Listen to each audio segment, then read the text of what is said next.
चाहे सीबीआई हो, सीआईडी हो और जितने भी आपका ईडी हो, उनका राजनीतिकरण, उनको राजनीतिक हथियार समझ के जो योग कर रही है सरकार, उसके विरोध में, और उसी के अंतर्गत सोनिया गांधी जी को और राहुल गांधी जी को बुलाया।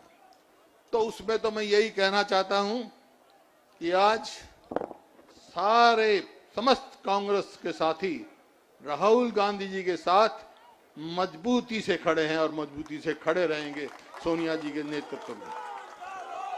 लेकिन उनके साथ खड़े हैं, लेकिन ये जो कार्य हो रहा है, जिस प्रकार से एजेंसीज का मिसयूज हो रहा है, ये लोकतंत्र के हित में नहीं।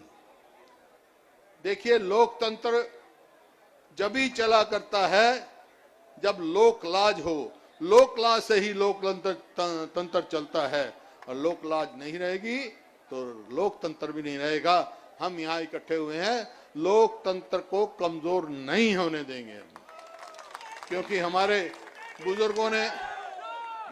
बुजुर्गों ने कुर्बानियां करी।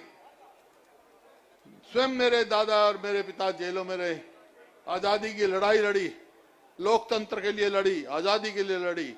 तो भाई, हम लोकतंत्र को कमजोर नहीं होंगे।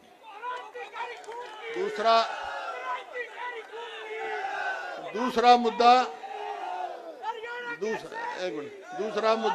अरे एक मिनट डट जाए।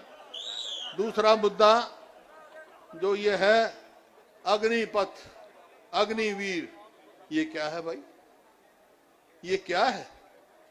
मैं स्वयं एक सैनिक स्कूल का विद्यार्थी रहा, दो सैनिक स्कूलों में रहा हूं।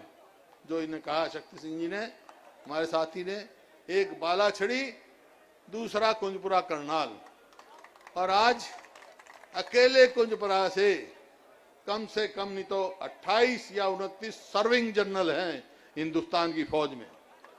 मैं कोई वैसे ही नहीं हूं, कोई राजनीतिक तौर पे इसका विरोध नहीं कर रहा हूं। मैं दलगत राजनीति से ऊपर उठकर मैं समझता हूं, जो ये अग्निपथ लाए हैं, जो फौज में कॉन्ट्रेक्चुअल नौकरी देने की बात कही है, ये ना देश के हित में है, ना नौजवानों के हित में है, ना फौज के हित में है। आज तक जो प्रक्रिया अपनाई जाती है फौज में भर्ती के लिए, 18 साल से 21 साल तक के बच्चे को किया जाता है, और 15 साल के बाद जब वो 21 साल का भर्ती होगा तो 36 साल का होगा, और 18 का होगा तो 33 साल का होगा। 33 और 36 के बीच में रिटायर होते हैं तो उनका पूरा पेंशन का अधिकार होता है, कैंटीन में जाने का है, स्वास्थ्य का है, बहुत सारे ऐसे उनको बेनिफिट मिलते हैं जो उनको मिलते हैं। लेकिन जो अब ये लेके आए हैं, इस नीति में किसी का कोई अधिकार ही नहीं है। और 25 साल का ज्यादा 21 साल का भर्ती होगा तो 25 साल का घर आ जाएगा, 17.5 साल का भर्ती होगा तो भाई कितने का आ जाएगा? 21 साल का, 21.5 साल का घर आ जाए। उसके बाद क्या करेगा? नौजवान का जो अंधकार, जो भविष्य है अंधकार में। तो ये बात जो है, मैं एक ही बात आपके माध्यम से कहना चाहता हूं कि हम भारतीय सेना को कमजोर नहीं होने देंगे, ये देश के हित में है। आज केवल 4 साल का कॉन्ट्रेक्चुअल नौकरी देकर और फिर ऐसी बात कहें, अरे मैं तो गांव का हूं, गांव से आया हूं, बहुत सारे जितने सामने बैठे मेरे या पीछे बैठे सब गांव से आए हैं। गांव में फौज में जो भर्ती होता है, अपने आप को गर्वित महसूस करता है, मैं देश के लिए कुर्बानी के लिए तैयार हूं, अपने आप में गर्वित होता है। और गांव वाले भी ये कहते हैं कि आ गया भाई फौजी, ये सच बोलेगा, ये देश की बात करेगा, गांव वालों को भी होता है।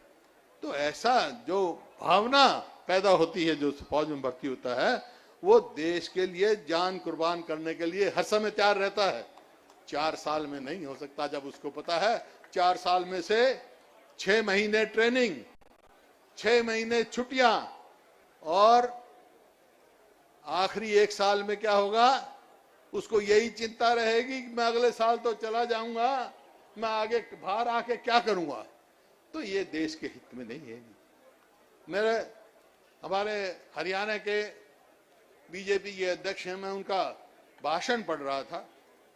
वो कह रहे थे, देखो इजराइल से मुकाबला कर रहे थे, इजराइल में 4 साल है, इजराइल में सबको। अरे इजराइल और हिंदुस्तान का क्या मुकाबला है? इजराइल में तो बेरोजगारी है ही नहीं, 80 लाख की जनता की देश है, बेरोजगारी है नहीं, तो उनको क्या है, वहां तो कोई फौज में जाना ही नहीं चाहता, गर्भवती तो छोड़ो, फौज में जाना ही नहीं चाहता क्योंकि रोजगार है उसके पास। अरे यहाँ तो फौज में जाने के लिए गर्वित होते हैं, जहां जितनी बड़ा देश है, इतनी जनसंख्या जिस देश की है, उसमें फौज कमजोर हो, इसको देश के हित में नहीं माना जा सकता। मैं एक ही बात कहना चाहता हूं आपके माध्यम से, आखिर में 2 ही बात कहना चाहता हूं। एक तो लोकतंत्र को लोकलाज से चलाओ, जब ही मजबूत होगा।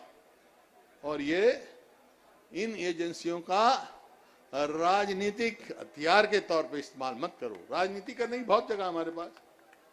दूसरा, इस देश के युवाओं के भविष्य से खिलवाड़ मत करो, इस देश की सुरक्षा से खिलवाड़ मत करो। हाँ, मिलिट्री रिफॉर्म्स लाने हैं आपने, लेके आओ, लेकिन कोई भी इतना बड़ा रिफॉर्म्स लाओ, जरूरत भी होती है समय समय पर, जैसे पहले पुलिस रिफॉर्म्स आए, आज मिलिट्री रिफॉर्म्स लाओ, वो लाओ जब स्टेक होल्डर से बात करो। मेरी 10 जनरलों से बात हुई है, कोई रिटायर्ड है, कोई सर्विंग है, सब इस मामले में इस बात के वो हैं, दुखी हैं, और इस देश का युवा भी इस बात से परेशान है, बहुत मायूस है। तो इसको आपके माध्यम से मैं सरकार को कहना चाहता हूं, इसको तुरंत वापस लेके अपनी कमेटी में भेजो, लोकसभा में भेजो, डिफेंस कमेटी में भेजो, उसके ऊपर पूरी चर्चा करके जब मिलिट्री रिफॉर्म्स लेके आओ। इन्हीं शब्दों के साथ देखो देश कब मजबूत रहेगा। देश मजबूत रहेगा 2 ही बातों से, और वही नारा काम देगा, जय जवान जय किसान। बहुत बहुत धन्यवाद।